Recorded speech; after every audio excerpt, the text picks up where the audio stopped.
What is Penelope the cat doing?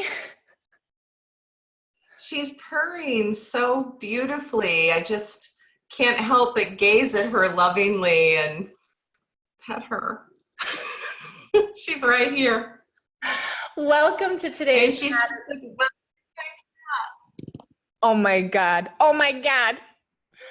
Welcome to today's anatomy question. Hi, Mary Richards. Hi, Penelope Richards. Hi, Lizzie Lasater. Yes, I'm Lizzie Lasater. Today we are continuing our series, our Essential Alignment series, and we're working with Mama's book, 30 Essential Yoga Poses. I will put the link below in YouTube for you to order this book. It's magnificent. Today we're going to talk about tree pose, Mary. And yes, and what I would love to have you do, and then I'm going to jump up on the mat. You can see I've got a second camera. What I'd love is you to answer the following questions. If you had a magic anatomy wand and you could change, yes, and you could change the way people are teaching and practicing tree pose, what would one thing you would say stop it and one thing you would say start it? Like what should we sort of stop doing in our bodies, in our students' bodies, and what's one thing you want to encourage us to start doing or do more of in that pose? Okay, so in Vriksasana and tree pose, square the hips. Ooh. Have you heard that before in tree pose about squaring the hips? Mm-hmm. So the issue with that for me is that hips aren't square. Numero uno. The pelvis, anatomical reality, the pelvis isn't square, okay? So that the instruction to square the hips in tree pose, in my opinion, takes us out of the root of the body, puts too much strain in the pelvis and the hips, and it actually destabilizes people. They then look like a tree blowing in the wind, you know, rather than a tree that's firmly rooted and connected to the earth, because they're splitting the energy of the pelvis. Okay. And I want it to stay together. So we're going to look at that in my body, but what do you mean square? Do you mean level, or do you mean square front to back? Square front to back. Ooh. Okay. All right. I'm very curious to see what that feels like and hear more about it. So, and what do you want us to start doing in the pose? I want us to pay more attention to the relationship between the standing leg and the bent knee leg. That relationship in the midline of the body. Okay, and why is that related to? Because you always look at things from the perspective of anatomical reality. That is the genius of your teaching in our experiential anatomy courses. Why is the relationship between the bent knee and the straight leg, what does that have to do with what you understand about the way the body actually works?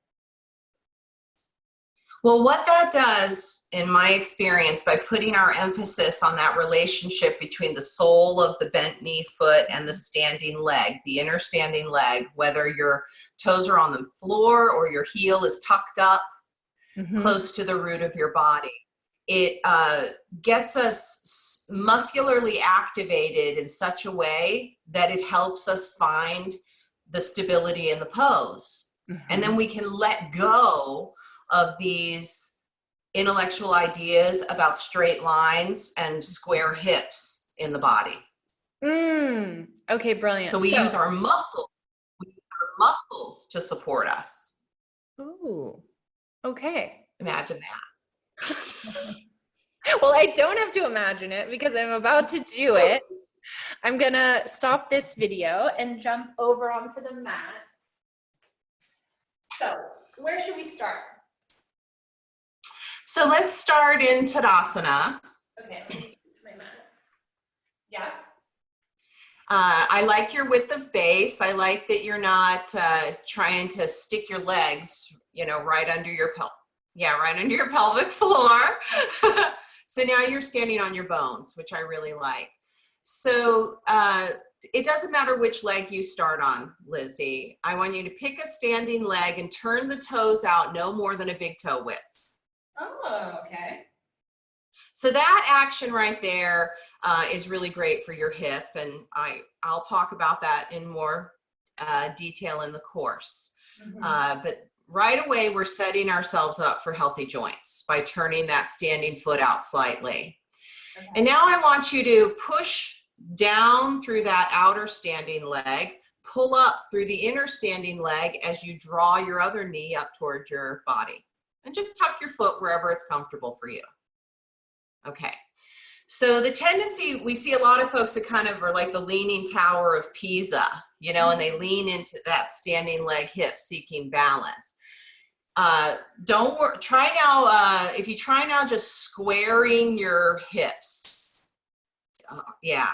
Oh. And yeah, you feel that, right? You feel it, but it's so familiar to us because we've been told so often.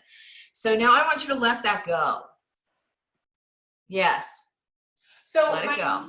My knee changes. Is that you're okay? Let me show you from the side. So if I try to square the hips, what happens is this knee really gets, but when I let go, everything lets go. You're okay with that? And that's normal. See, that's a normal hip position. It if you square your hips, it's a great side view, Lizzie. Oh, what it does to your pelvis. And do you feel how it decentralizes the head of your thigh bone in your hip joint? Yeah, it feels like it's that. Yeah, and I don't want that. It's that pelvis opening like a book feeling. Yes. No, let's close the book. All right, we're gonna do the second side. So, okay. What do you want my hips to do? I want your hips to be natural.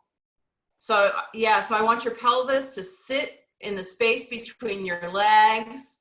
You can now work on externally rotating that bent leg thigh. But most importantly, squeeze your foot and your standing leg thigh into one another. Yeah. How do you feel? See, look at that. You can just dance around on it because that action really stabilizes the weight of the pelvis. And what I really liked was the sensation when I brought my attention to pressing the foot into the thigh, it mirrored the sensation of pressing the hands together. Yes, yes. So there's coherence in the pose. All right. I love this short format. We're doing a whole series of these. So the way to stay in touch with us, with Mary and me and our experiential anatomy team, is to go to this website, www.experientialanatomy.yoga, and get on the mailing list. And Mary, tell us where we can find you personally on the World Wide Web.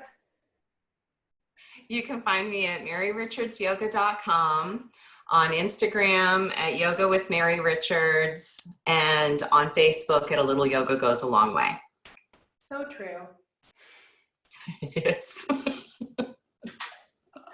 Okay, I'm LizzieLasater.com and Instagram, Facebook, all those good things. Mary, I'm sending you and everyone who's watching this a big namaste to our whole anatomy community around the world. Bye. Bye, Lizzie.